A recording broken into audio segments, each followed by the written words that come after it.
In 20 years of working with women on their health, I have noticed something that doesn't get talked about enough.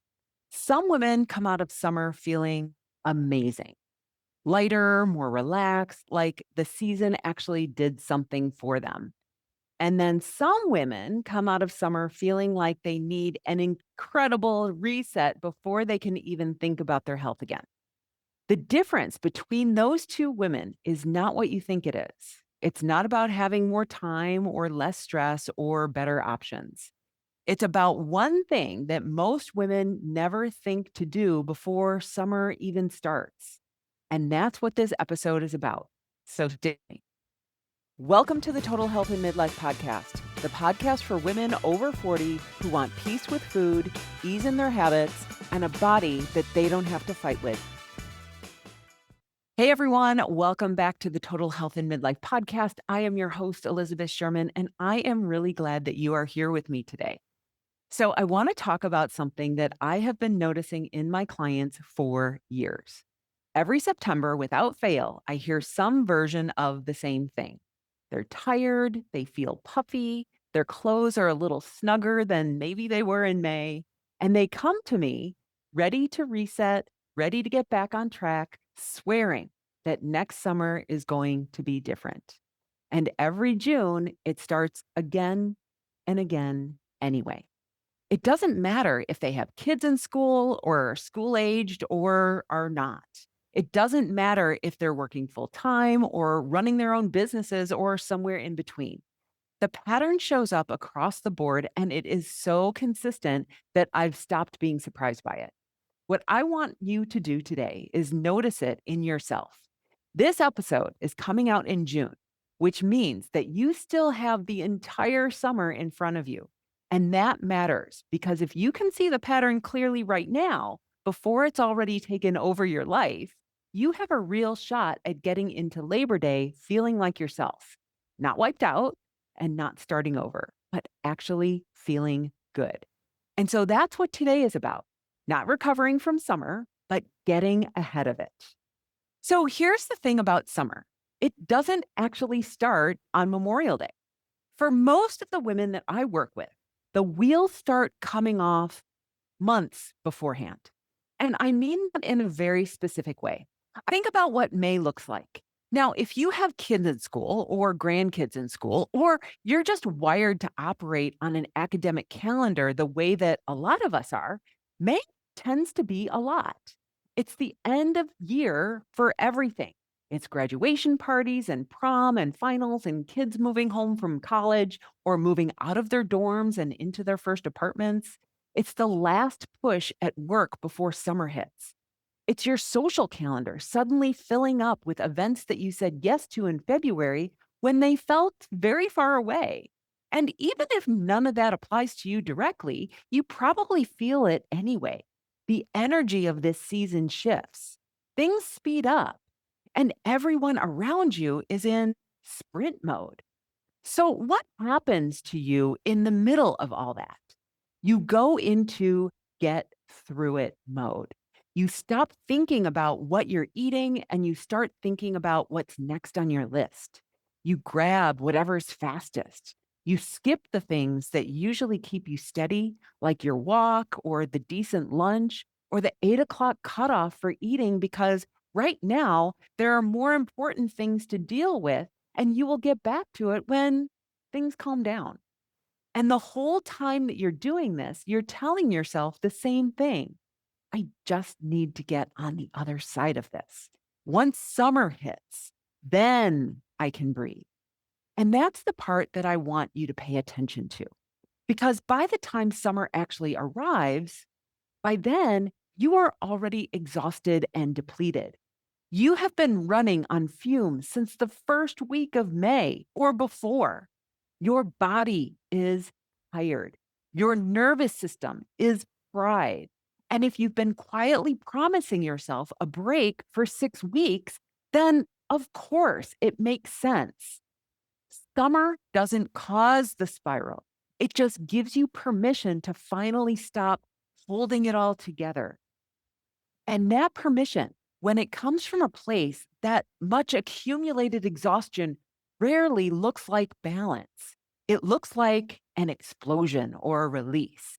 So let me show you the pattern.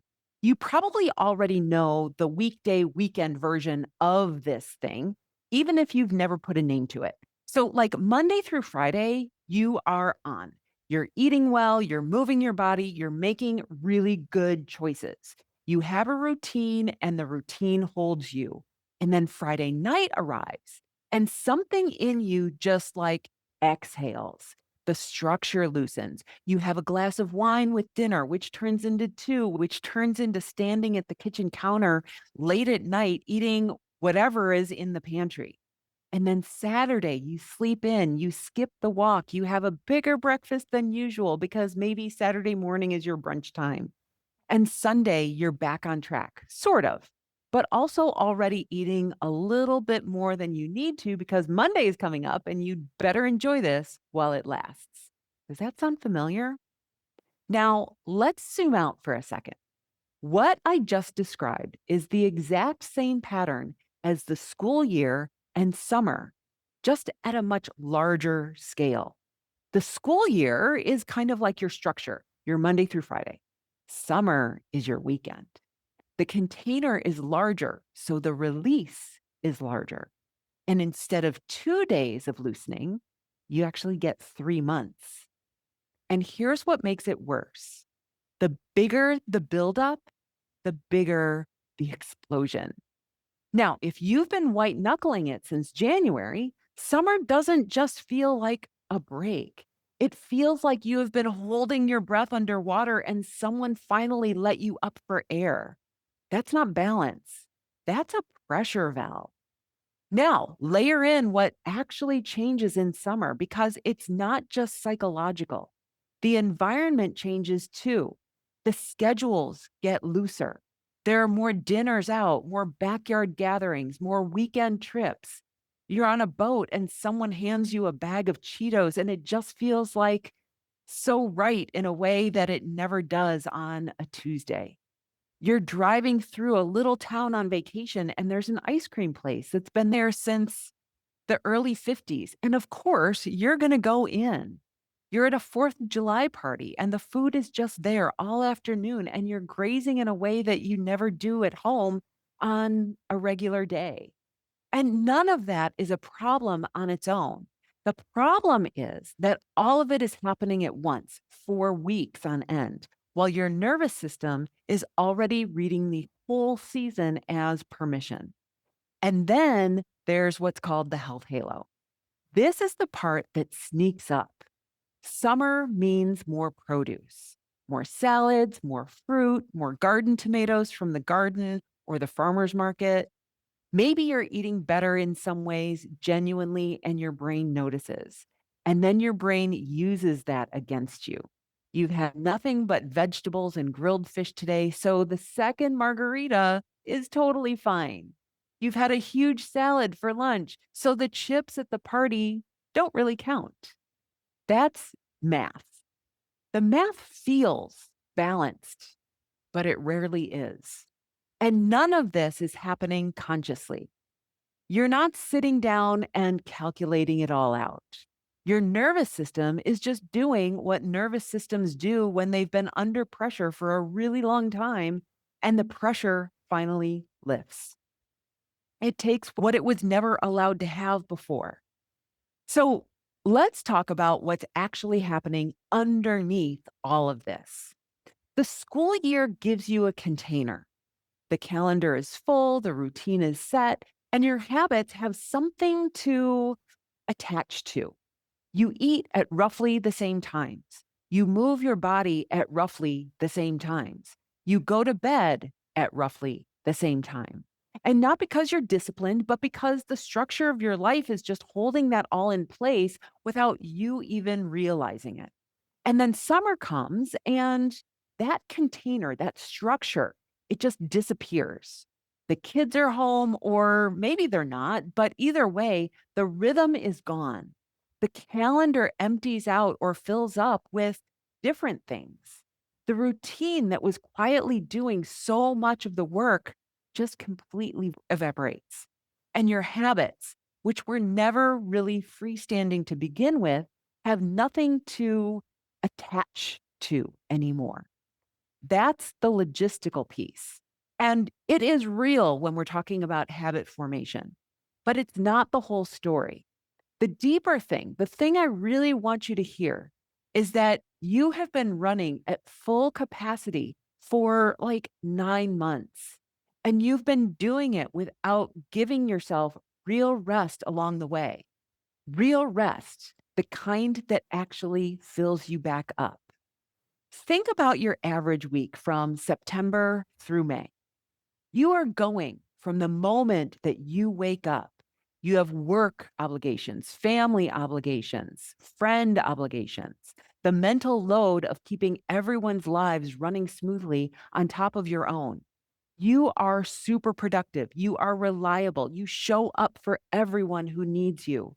And somewhere in the middle of that, you are not taking breaks, at least not real ones, because somewhere along the way, you learned very thoroughly that rest is something that we have to earn. You rest when the work is done. You take a break when the list is finished. But the list is never finished. There is always something else on the list. There's always another email, another errand, another person who needs something from you. And because the list never ends, you never quite get to the part where you've earned the rest. So you never take it. You just keep going. You tell yourself you'll slow down when things calm down, and things never calm down, so you never slow down. See how that works? Now, this is not your fault. This is not a personal failing. This is something that was built into all of us, that was socialized into all of us a long time ago. The idea that being productive is what makes you worthy, and before the work is done, makes you lazy. And lazy in the culture most of us grew up in is one of the worst things that you can be. It doesn't matter if you don't consciously believe that. It is baked into how we operate. You feel it every time you sit down to relax and immediately think of four things that you should be doing instead. So you hold it together month after month. You keep the habits in place. You keep the routine running. You keep showing up.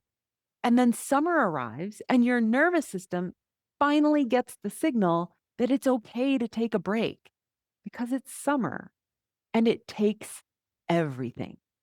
The food, the wine, the late nights, the skipped workouts, all of it comes flooding in because all of it was being held back. Food in particular, because food is immediate and available and pleasurable in a way that very few things in your day are.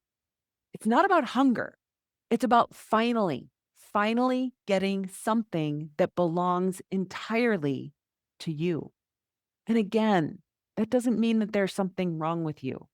It's a completely predictable outcome of how you've been living.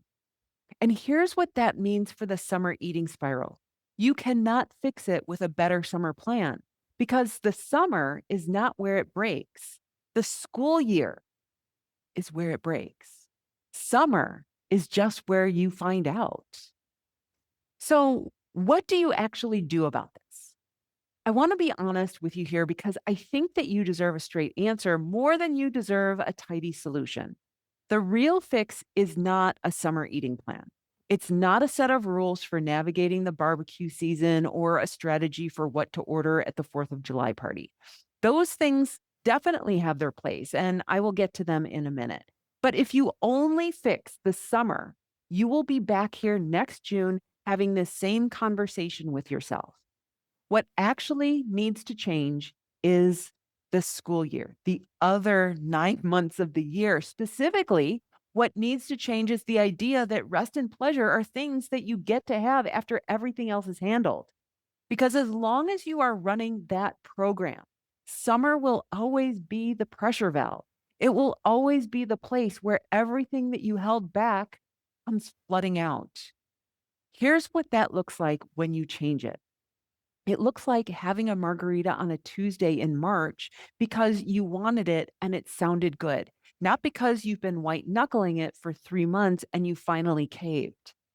It looks like taking a real break on a Wednesday afternoon, stepping away from your desk and going outside and doing something that has nothing to do with productivity.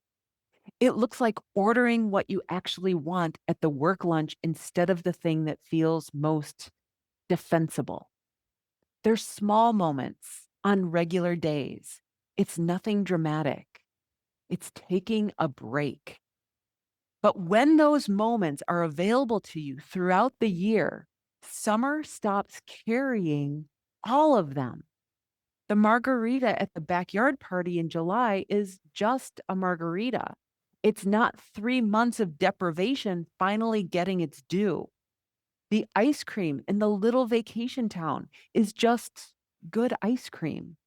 And the chips on the boat are just part of a fun day on the water.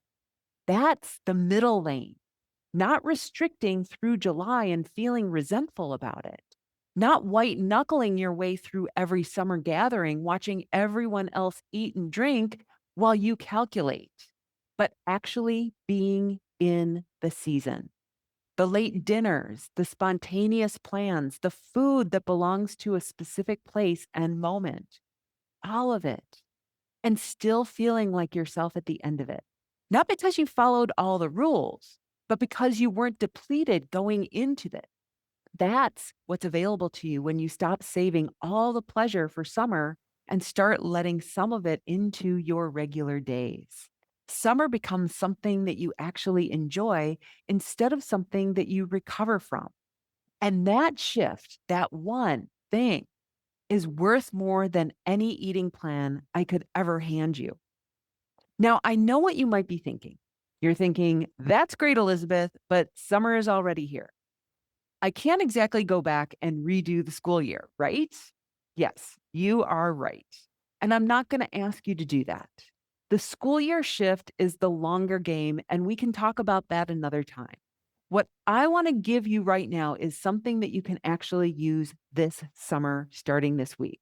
Because even if the deeper pattern takes time to change, you still need a realistic way to navigate the unstructured days that are already in front of you, like the long weekends, the weeks when the schedule completely falls apart, the evenings that go later than usual and somehow end at the kitchen counter.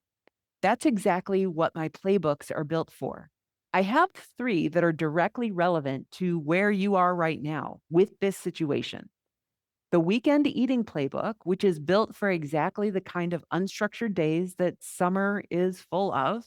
And then there's the nighttime eating playbook because later nights mean more opportunity for the kitchen to start calling your name when the lights are out.